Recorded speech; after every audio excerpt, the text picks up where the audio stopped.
It's all about the weaker rand. On the back of that, inflation is expected to rise. The current drought situation won't help, with the importation of some 5 million tons of maize, denominated in dollars, expected to weigh heavily on the country's terms of trade. Market consensus puts December CPI at 5.2% year-on-year, compared to 4.8% in November. While inflation is expected to quickly accelerate closer to 6%, the lower oil price may prove a saving grace. We have already got quite a significant benefit. That petrol prices did not increase as much as it would have been if it wasn't for oil prices. If you look at the rand exchange rate and oil as the two main drivers, given the significant depreciation in the rand exchange rate over the past while, we would have been more hard hit if it wasn't for the oil price drop. To give you an idea, so far in January, if there was no change in exchange rate, we could have had a drop of 30 cents per litre in the petrol price in Feb. But now, given that the rand exchange rate worked to the contrary, we might have an increase of about 12 cents to the litre in Feb. Educational costs are expected to rise, although they won't be reflected in the education inflation basket because of the government's decision to put a cap on university fees for students in 2016.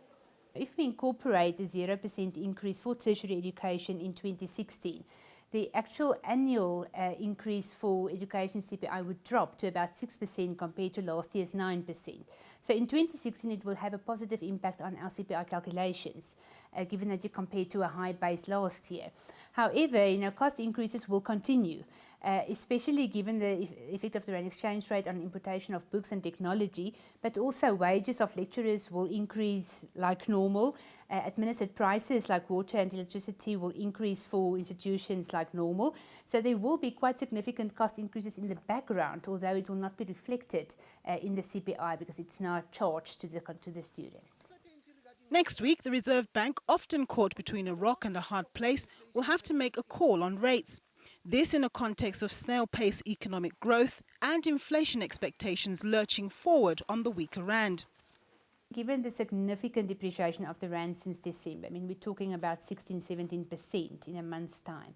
I think they will definitely act aggressively in the first meeting to give the message that they are not comfortable with the direction that inflation will go, especially given this depreciation, and at this point in time, no clear indication where the rand will stabilize. Economists now see headline inflation reaching 7% in 2017.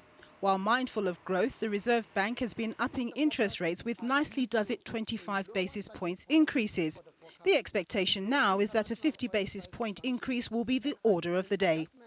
Nompumelo Siziba, SABC News, Johannesburg.